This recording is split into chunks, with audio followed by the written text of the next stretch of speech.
Hello students, स्वागत है आप सभी का हमारे यूट्यूब चैनल फिजिक्स क्लासेज में बीके रैप पर। और आज के इस वीडियो लेक्चर में हम संधारित्र के संयोजन से संबंधित न्यूमेरिकल्स बताने जा रहे हैं। यहाँ 5वां नंबर से शुरू किए हुए हैं क्योंकि इससे पहले हम 4 क्वेश्चन पिछले वीडियो में बता चुके हैं। तो यहाँ पर पहला क्वेश्चन जो आप लोग देख रहे हैं, ये 4 संधारित्र हैं जिसका नामकरण 1, 2, 3 और 4 किया गया है। ये चारों संधारित्र जोड़े गए हैं एम और एन के बीच। इसको पहले हम सिंप्लीफाई करते हैं, ठीक है। तो कैसे सिंप्लीफाई करेंगे, तो यहाँ पर आप देख सकते हैं कि यहाँ पर एन बिंदु है, तो एन बिंदु और यहाँ से यहाँ तक एक तार कमान जोड़ा गया है, तो इसको भी एन बिंदु हम मान सकते हैं और इस बिंदु का नाम हम ए रख दिए हैं, ठीक है। तो यहाँ पर देख रहे हैं कि एम बिंदु से एक संधारित्र जोड़ा गया है। ये एम और ए के बीच में एक संधारित्र सी जोड़ा गया है जिसका चौथा नंबर से हम लोग पहचान करेंगे।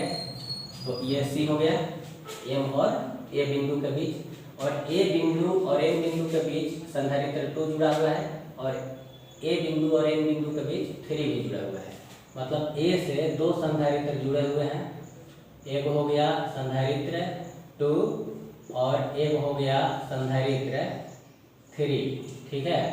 तो ये 2 संधारित्र ऐसे हैं जो कि ए और एन बिंदुओं के बीच में जोड़े गए हैं, ठीक है। तो यहाँ पर बिंदु एन है और एक ऐसा भी संधारित्र है, ये संधारित्र 1 जो कि एम और एन बिंदु के बीच जोड़ा गया है। मतलब कि इसको हम ऐसे लिख सकते हैं, एम और एन के बीच में इसको हमने जोड़ दिया है। ये संधारित्र का नंबर दिया हुआ है 1, इसका 1 नंबर दिया गया है और इसकी धारिता है सी, ठीक है। तो इसको हमने जोड़ दिया। अब क्या करेंगे कि इसको ये सी और सी, ये वाला 2 और 3 जो है सी धारिता का है और दोनों समानांतर क्रम में जोड़ा गया है। देख सकते हैं यहाँ पर ए बिंदु से 2 ब्रांच खुल रहा है। तो अगर किसी बिंदु से 2 ब्रांच या 3 ब्रांच खुलता है तो उसको हम लोग क्या कहते हैं, समानांतर क्रम संयोजन कहते हैं। तो 2 ब्रांच खुल गया है सी और सी, ठीक है। तो हम इसको जोड़ करके एक साथ लिखेंगे। देखिए एम हो गया यहाँ पर संधारित्र चौथा है जो कि सी धारिता का है और यहाँ पर ए बिंदु है और ये दोनों समानांतर क्रम में है। तो समानांतर क्रम संयोजन में Cp इक्वल टू होता है C1 प्लस C2। तो इस वाले सूत्र से हम अगर चलते हैं तो यहाँ पर C धारिता है, यहाँ C धारिता है, तो C plus C equal to 2C हो जा रहा है, ठीक है। तो हम इन दोनों मिला करके कितना लिखने वाले हैं, तो 2C लिखेंगे, ठीक है। 2C धारिता हो गया और यहाँ पर M बिंदु हो गया। M और N बिंदुओं के बीच में एक और संधारित्र है, ये कितना धारिता का है, सी धारिता का है, ठीक है। ये सी धारिता का है, इसको हमने जोड़ दिया। अब आप देख सकते हैं कि 2C और C दोनों एक ही रास्ते में पड़ते हैं, तो ये दोनों श्रेणी क्रम में हो गया। तो श्रेणी क्रम में जब ये दोनों हैं तो इसको हम लोग कैसे जोड़ेंगे, तो इसको हम जोड़ेंगे 1/CS equal to 1/C1 plus 1/C2 वाला सूत्र से जोड़ेंगे, ठीक है। तो 1/C1 के जगह पर C है, 1/C2 के जगह पर 2C है, तो यहाँ पर 2C लिख दिया। लसा हो गया 2C, LCM 2C हो गया। तो यहाँ पर 2C में C से भाग देंगे तो 2 आएगा, तो यहाँ पर हम 2 लिख दिए। और 2C में 2C से भाग देंगे तो 1 आएगा, मतलब कि 3/2C। ये आ गया है 1/CS। तो CS इक्वल टू हो जाएगा कितना, 2C/3। तो ये 2C/3 दोनों को जोड़ करके कितना आ रहा है, 2C/3। तो M बिंदु से चले, इन दोनों को जोड़ करके जो आया वो हमने लिख दिया कितना, 2C/3। और इसके समानांतर क्रम में ये एक C धारिता का संधारित्र जोड़ा गया है, इसको हमने C लिख दिया। अब ये दोनों समानांतर क्रम में है। देखिए M बिंदु से यहाँ पर 2 रास्ते खुले हुए हैं, 2 ब्रांच है, तो ये दोनों आपस में समानांतर क्रम हो जाएंगे। तो M बिंदु और N बिंदु के बीच 2 संधारित्र हैं और समानांतर क्रम में हम लोग C1 प्लस C2 वाला सूत्र उपयोग करते हैं। तो यहाँ पर C plus 2C/3 3 equal to 3c plus 2c, 3c plus 2c बटा 3 इक्वल टू 5c/3। ये टोटल जो है कि नहीं संधारित्र की धारिता आ जाएगी। ठीक है, अब यही आंसर हो गया। और ये जो क्वेश्चन नंबर 6 है, 6 भी सेम यही क्वेश्चन है, लेकिन थोड़ा सा अलग गोल टाइप पर यहाँ दिखा दिया गया है, तो छात्र इसमें भ्रमित हो जाते हैं, लेकिन भ्रम में पढ़ने की जरूरत नहीं है। यहाँ भी सेम वही क्वेश्चन है। यहाँ पर देख रहे हैं कि 4 संधारित्र था, प्रत्येक की धारिता C थी और सभी M और N के बीच में जोड़े गए थे। यहाँ भी 4 संधारित्र हैं और सबकी धारिता है C और सब M और N के बीच में जोड़े गए हैं। तो यहाँ पर देख सकते हैं कि M बिंदु से ये M बिंदु है तो ये भी M बिंदु होगा, ये N बिंदु है तो ये भी N बिंदु होगा, है ना। और इस बिंदु का नाम हमने A दे दिया। तो चौथा संधारित्र जो है M और A के बीच में जुड़ा गया है। देख लीजिए यहाँ पर चौथा संधारित्र M और A के बीच में है। दूसरा संधारित्र देखिए N और A के बीच में है, और तीसरा संधारित्र भी N और A के बीच में है। तो यहाँ पर संधारित्र 2 और 3 N और A, ये N बिंदु है तो ये भी N बिंदु, ये भी N बिंदु, N और A के बीच में ये दोनों जोड़े गए हैं। और एक संधारित्र है, पहला संधारित्र नंबर 1, ये जो कि M और N के बीच में जोड़े गए हैं। और यहाँ भी हम देख सकते हैं कि M और N के बीच में ये संधारित्र जोड़ा गया है। ठीक है, तो इस तरह से हम देख सकते हैं कि सेम टू सेम जैसा ये था वैसा ही ये भी है, थोड़ा सा अलग शेप में दिया गया है। मतलब कि इसको भी सिंप्लीफाई करेंगे तो वही आएगा और इसको भी सिंप्लीफाई करेंगे तो वही आएगा। मतलब ये क्वेश्चन भी इसी तरह से सोल्व होगा। फिर यहाँ पर C और C समानांतर क्रम में है तो इसको जोड़ने पर 2C आ गया, बाकी सब वैसे ही रहने दिए। देखिए ये चौथा संधारित्र जैसे था वैसे ही है, ये पहला संधारित्र जैसे था वैसे ही है। इसकी धारिता C है, C यहाँ पर है, M और N के बीच में ये जोड़ा गया है, यहाँ भी M और N के बीच में जोड़ा गया था। ठीक है, और अब देख सकते हैं कि ये दोनों श्रेणी क्रम में है। ये C और ये जो है C धारिता का संधारित्र था और ये 2C धारिता का संधारित्र, दोनों श्रेणी क्रम में है। तो श्रेणी क्रम में हमने ये बताया था कि 1/CS = 1/C1 + 1/C2। तो C1 के जगह पर C रख दिए, 2C के जगह C2 के जगह पर 2C रख दिए। लॉसन निकाले, हल किए, हल करने पर CS का मान 2C/3 आ गया।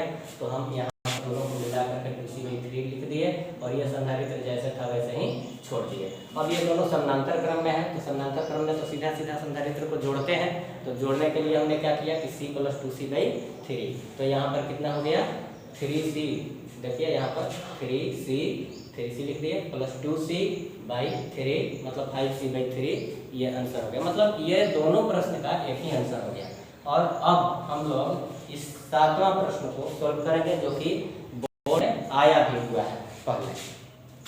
तो इसके लिए हम क्या करेंगे कि M और N के बीच पहले संधारित्र कौन सा संधारित्र श्रेणी क्रम में है और समानांतर क्रम में है, इसकी पहचान करेंगे।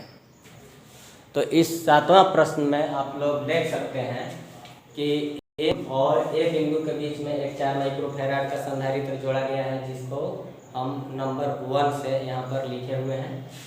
तो M बिंदु से हम चल रहे हैं, M बिंदु से एक 4 माइक्रोफैराड का संधारित्र जोड़ा गया है, जिसको नंबर 1 लिखा गया है यहाँ पर। ठीक है, M और A बिंदु के बीच। अब देखिए आप कि A बिंदु से 2 ब्रांच हो जा रहा है, एक A B C वाला रास्ता हो गया, एक A से C तक। तो पहले A से C वाला हम लोग ले रहे हैं, A से C वाला दूसरा संधारित्र है और इसकी धारिता 4 माइक्रोफैराड है। हमने 4 माइक्रोफैराड यहाँ पर लिख दिया। ठीक है, यहाँ पर C बिंदु हो गया। अब A और C बिंदु के बीच में दूसरे रास्ते में मैंने A B C वाला में 2 संधारित्र है, 4 माइक्रोफैराड और 4 माइक्रोफैराड का। तो हम यहाँ पर 2 संधारित्र बना दे रहे हैं। तो एक का नाम हम दे दे रहे हैं, चौथा दिए है ना, 4 नंबर 4 दिए हुए हैं, ये 4 माइक्रोफैराड का है। और यहाँ पर B बिंदु है और एक और संधारित्र है, इसका नामकरण हम 5 कर दे रहे हैं और ये भी 4 माइक्रोफैराड का संधारित्र है। और यह जा करके कहाँ पर जुड़ता है तो C बिंदु पर मिल जाता है। ठीक है। तो सी बिंदु पर जोड़ दिया, देख लीजिए यहाँ सी से 2 ब्रांच था, यहाँ से 2 ब्रांच आया है, तो एक ब्रांच में 4 माइक्रोफैराड का संधारित्र यहाँ पर जोड़ा गया है और दूसरे ब्रांच में 4 और 4 माइक्रोफैराड का 2 संधारित्र जोड़ा गया है। अब सी और एन बिंदु के बीच में एक तीसरा संधारित्र जोड़ा गया है, नंबर 3 इसको लिखे हैं। ये तीसरा संधारित्र हो गया, इसकी भी धारिता है 4 माइक्रोफैराड। तो अब हम इसको सिंप्लीफाई कर दिए, मतलब इस फिगर को हम इस तरह से लिख दिए। अब आप लोग देख सकते हैं कि एन बिंदु से कितना संधारित्र है, संधारित्र की धारिता 4 माइक्रोफैराड। फिर अब यहाँ से ये 4 माइक्रोफैराड का एक और संधारित्र है, और फिर यहाँ पर 3 माइक्रोफैराड का एक नहीं 4 माइक्रोफैराड का संधारित्र है।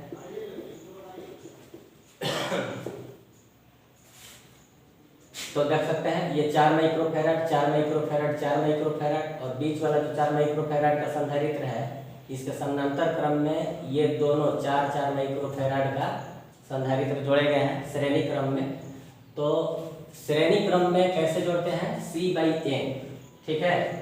C/N वाला फॉर्मूला लगाएंगे तो C के जगह पर 4 माइक्रोफैराड है और N के जगह पर एक 2 संधारित्र, तो कितना हो जाएगा 2 माइक्रोफैराड। तो ये हो गया 2 माइक्रोफैराड। तो आप देख रहे हैं कि यहाँ पर ये दोनों संधारित्र 4 और 4 माइक्रोफैराड का जोड़ करके कितना आया, 2 माइक्रोफैराड आया, ठीक है। तो हम यहाँ पर एक 2 माइक्रोफैराड का संधारित्र लगा दिए, ये 2 माइक्रोफैराड हो गया है ना, ए और सी बिंदुओं के बीच में। अब आप देख सकते हैं यहाँ पर कि एम से एक 4 माइक्रोफैराड का संधारित्र जोड़ा गया है और ए और सी बिंदु के बीच में देखिए यहाँ से 2 ब्रांच खुल रहा है, तो 2 ब्रांच खुल रहा है, इसका मतलब क्या है कि समानांतर क्रम में है ये। तो समानांतर क्रम में होने का मतलब ये है कि इसको सीधा सीधा जोड़े 4 2 6, ठीक है। तो यहाँ पर हो गया 6 माइक्रोफैराड, फिर यहाँ पर 4 माइक्रोफैराड है, ठीक है। तो हमने 4 माइक्रोफैराड लिख दिया और एन लिख दिया। अब देखिए ये तीनों श्रेणी क्रम में है, तो 1/CS = 1/C1 + 1/C2 + 1/C3 = 1/4 + 1/6 + 1/4। लसा हो जाएगा कितना 12 4 3 12 6 दूनी 12 4 3 12, मतलब ये है कि 3 2 5 3 8/12, मतलब कि 2/3। तो 1/CS = हो गया 2/3, तो CS = हो जाएगा 3/2, मतलब कि 1/1.5 माइक्रोफैराड, ठीक है। तो ये 7वां प्रश्न का हल हो गया, ठीक है। तो अब हम लोग 8वां प्रश्न देखेंगे और 8वां प्रश्न में हम लोग 8वां और 9वां प्रश्न अलग अलग टाइप देखेंगे, ठीक है। तो पहले अब बोर्ड को साफ कर लिया जाए। 8वां क्वेश्चन आप लोग देख सकते हैं बोर्ड पर है और इसमें 2 बिंदु है M और N, जिनके बीच कुछ प्लेट्स जुड़े हुए हैं और यहाँ पर प्रश्न में दिया हुआ है कि प्रत्येक प्लेट का क्षेत्रफल कितना है, तो A है और प्लेटों के बीच का जो माध्यम है वो क्या है, तो निर्वात है, ठीक है। और प्रत्येक क्रमागत प्लेट के बीच दूरी जो है स्मॉल d है, मतलब इन दोनों प्लेटों के बीच की दूरी स्मॉल d, यहाँ स्मॉल d, यहाँ d, यहाँ d, सब d दूरी पर है, ठीक है। तो हम कल्पना कर लेते हैं कि n बिंदु को बैटरी के धन टर्मिनल से जोड़ दिए और n बिंदु को बैटरी के ऋण टर्मिनल से जोड़ दिए, ठीक है। तो n बिंदु से जो जो प्लेट जुड़े हुए हैं, जैसे ये जुड़ा हुआ है, तो इस पर धन आवेश आ जाएगा, ठीक है। यहाँ पर ये प्लेट जुड़ा हुआ है तो यहाँ पर क्या आ जाएगा, धन आवेश आ जाएगा, यहाँ भी धन आवेश आ जाएगा, ये जुड़ा हुआ है तो यहाँ पर क्या आ जाएगा, धन आवेश आ जाएगा। और n बिंदु से जो जो प्लेट जुड़े हुए हैं वहां पर क्या आ जाएगा, ऋण आवेश।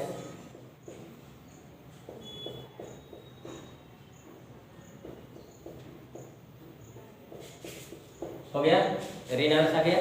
तो यहाँ पर आप देख सकते हैं प्लस माइनस, एक संधारित्र बन गया, दूसरा संधारित्र, तीसरा संधारित्र, चौथा संधारित्र। ठीक है, सबका क्षेत्रफल बराबर है और सबके प्लेटों के बीच की दूरी बराबर है, मतलब सबकी धारिता भी बराबर होनी चाहिए। तो मान लीजिए कि ये धारिता है इसका C, इसका भी C, इसका भी C, इसका भी C, और चारों M और N के बीच जोड़े गए हैं, मतलब कि ये समानांतर क्रम में है। तो समानांतर क्रम में जोड़े गए हैं तो Cp इक्वल टू क्या होता है, C/N। तो प्रत्येक संधारित्र की धारिता है C, N के जगह पर 1 2 3 4 4 गो है, तो 4 गो है। तो यहाँ पर आप देख सकते हैं कि यहाँ हम 4 लिख देंगे, मतलब नहीं, समानांतर क्रम में है ना, समानांतर क्रम में NC वाला सूत्र होता है ना, C/N नहीं, सॉरी। तो N इंटू C, N के जगह पर 4 गो है तो हम क्या लिख देंगे, 4C। लेकिन इसमें से एक संधारित्र की धारिता पहले मालूम करना जरूरी है। तो देख सकते हैं यहाँ पर कि C इक्वल टू कितना हो जाएगा, तो C इक्वल टू ε0 A/D होता है, जो कि हम बता चुके हैं संधारित्र वाला चैप्टर में। आप लोग YouTube पर संधारित्र वाला जो चैप्टर है उसको निकाल करके देख सकते हैं। तो C इक्वल टू आ गया ε0 A/D। अब यहाँ पर हम वैल्यू पुट कर दे रहे हैं, ये वैल्यू यहाँ पर हम पुट कर दे रहे हैं। तो Cp इक्वल टू हो जाएगा 4 और C के जगह पर ε0 A/D हो गया। तो यही क्या हो जाएगा, आंसर हो जाएगा। अब है क्वेश्चन नंबर 9 की बारी। ठीक है, तो हम इसको 9 का A मान ले रहे हैं। ठीक है, समानांतर प्लेट संधारित्र की धारिता जैसा कि हमने बताया कि ε0 A/D होता है। तो ये कब होता है, जब दोनों प्लेटों के बीच निर्वात हो तब। लेकिन जब संधारित्र के दोनों प्लेटों के बीच निर्वात न हो करके कोई ऐसा माध्यम हो जिसकी अपेक्षित विद्युत धारिता εr, तो वैसी स्थिति में C इक्वल टू कितना होता है, ε0 इंटू εr A/D होता है। ठीक है, तो ये सूत्र हो जाता है। यहाँ पर क्वेश्चन नंबर 9 के A में ऊपर 2 प्लेट दिए गए हैं और नीचे 2 प्लेट हैं। ठीक है, मतलब कि एक ही क्या कहेंगे इसको, घनाभ कहेंगे, एक घनाभ है और घनाभ के ऊपर वाले सतह का क्षेत्रफल है A, जिसको 2 भागों में बांटा गया है, A/2 और A/2, और इन दोनों को M बिंदु से जोड़ा गया है। ठीक है, तो अगर हम M बिंदु को धनात्मक आवेश देते हैं तो यहाँ पर प्लस हो जाएगा, ये भी प्लस में हो जाएगा। ठीक है, अब देखिए नीचे वाले प्लेट ऋणात्मक हो जाएंगे। तो देख सकते हैं कि यहाँ पर 2 संधारित्र तैयार हो रहे हैं। यहाँ से 2 भाग में घनाभ को काट दिया गया तो 2 संधारित्र प्राप्त होगा।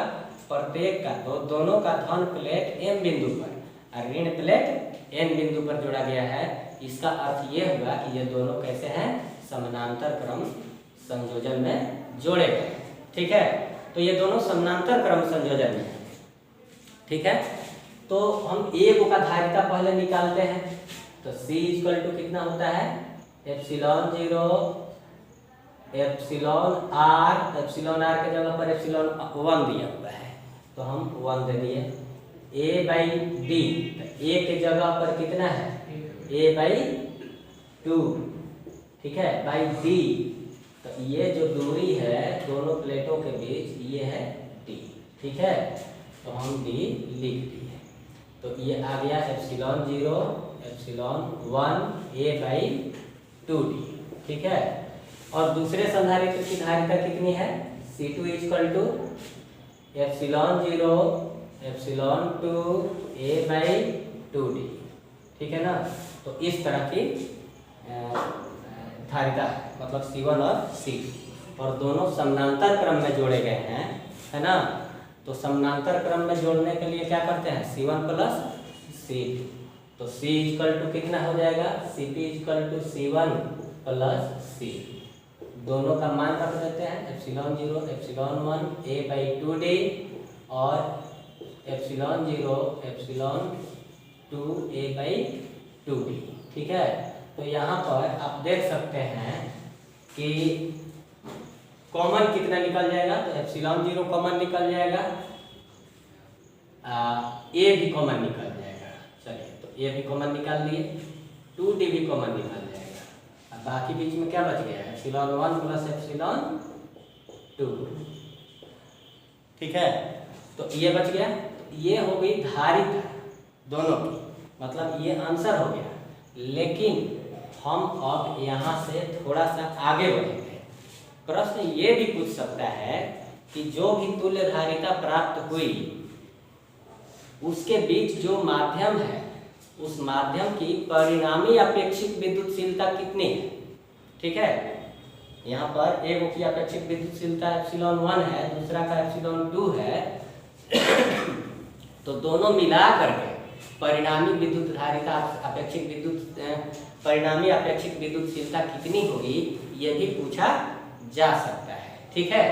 तो मान लेते हैं कि दोनों को मिला करके परिणामी अपेक्षित विद्युतशीलता एप्सिलॉन r है, तो हम Cp को कितना लिख सकते हैं, एप्सिलॉन 0 इंटू एप्सिलॉन r, और ये दोनों को मिला करके है ना, तो दोनों को मिला करके क्षेत्रफल कितना हो गया, a/2 प्लस a/2 a, अब बाई d, डी दूरी यहाँ पर हम लिख दे रहे हैं, मिला करके दोनों आ गया epsilon 0 epsilon 1 plus epsilon 2 a/,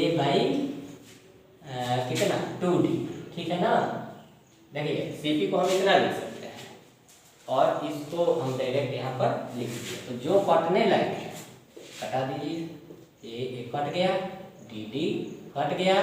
तो विद्यार्थी अब देखिए यहाँ पर कि एप्सिलॉन r बराबर कितना बच गया, एप्सिलॉन r बराबर एप्सिलॉन 1 प्लस एप्सिलॉन 2/2। देखिए तो ये परिणामी अपेक्षित विद्युतशीलता है, ठीक है। तो केवल आप ये भ्रम में मत रहिए कि केवल परिणामी धारिता पूछ देगा काम हो गया, ठीक है। ये भी पूछ सकता है कि परिणामी अपेक्षित विद्युतशीलता कितनी है, ठीक है। तो हम इसी तरह का एक और क्वेश्चन लेते हैं, फिगर बना करके, और उस फिगर से रिलेटेड क्वेश्चन लेते हैं।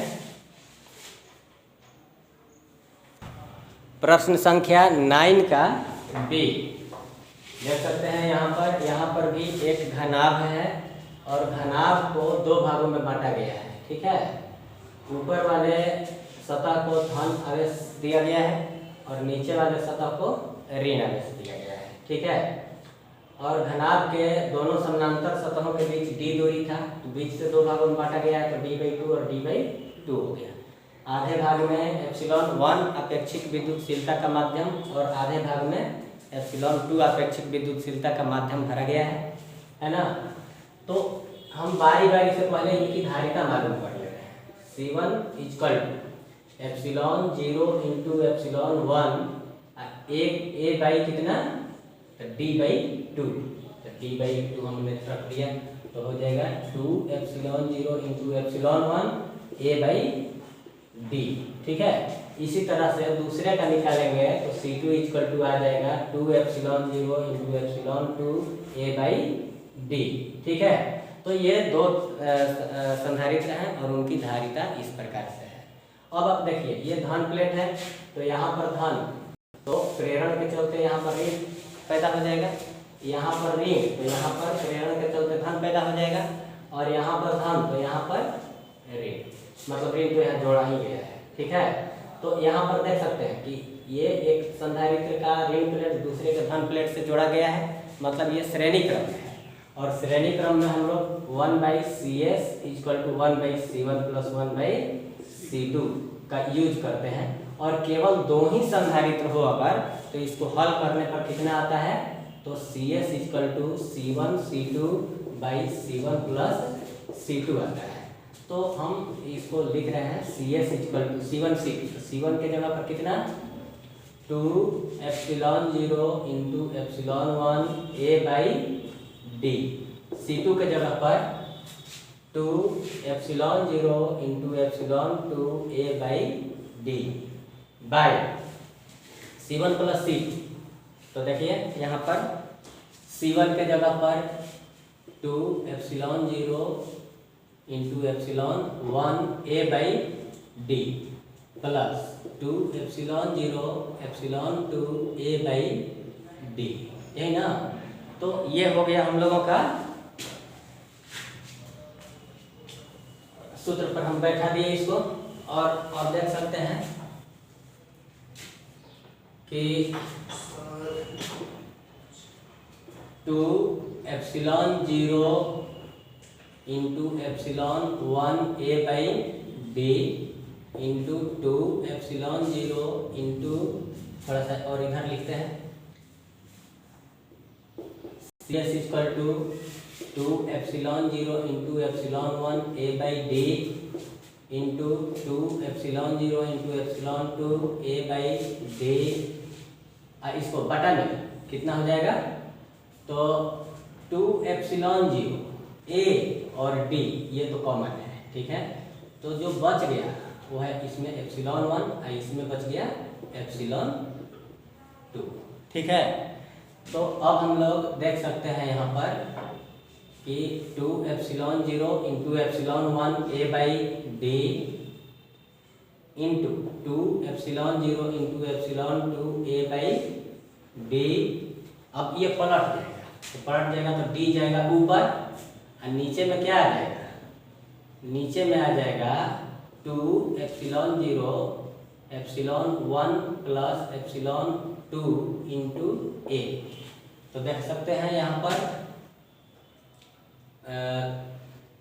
क्या क्या कट सकता है।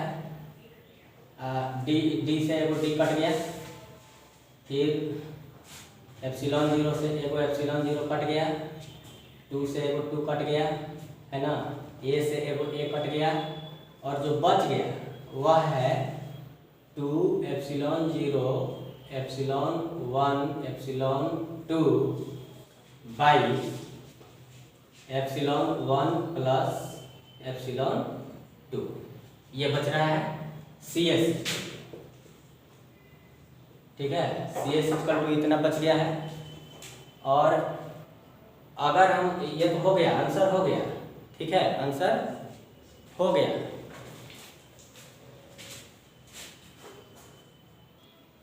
यहाँ पर D छूटा हुआ है, ठीक है। तो ये आंसर हो गया। और अगर तुल्य विद्युत धारिता मालूम करना हो, विद्युत धारिता नहीं, तुल्य विद्युत धारिता तो मालूम हो गया, तुल्य आपेक्षिक विद्युतशीलता मालूम करना हो तो मान लेते हैं कि जो परिणामी संधारित्र है उसके माध्यम की अपेक्षिक विद्युतशीलता एप्सिलॉन r है, ठीक है। तो CS को हम लिख सकते हैं कितना, epsilon 0 into epsilon r a by D बराबर में इसको कर देंगे 2 epsilon 0 into epsilon 1 epsilon 2 a by D epsilon 1 plus epsilon 2। तो यहाँ पर D और D कैंसिल हो गया, A और A कैंसिल हो गया, एप्सिलॉन 0 कैंसिल हो गया और एप्सिलॉन r इक्वल टू बच गया 2 epsilon 1 epsilon 2 by epsilon 1 plus epsilon 2। तो ये जो है कि नहीं परिणामी अपेक्षिक विद्युतशीलता होगी, ठीक है। तो हम इस वीडियो लेक्चर में आज इतना ही तक पढ़ेंगे और फिर से अगले वीडियो में हम लोग अगला चैप्टर शुरू करेंगे, ठीक है। धन्यवाद।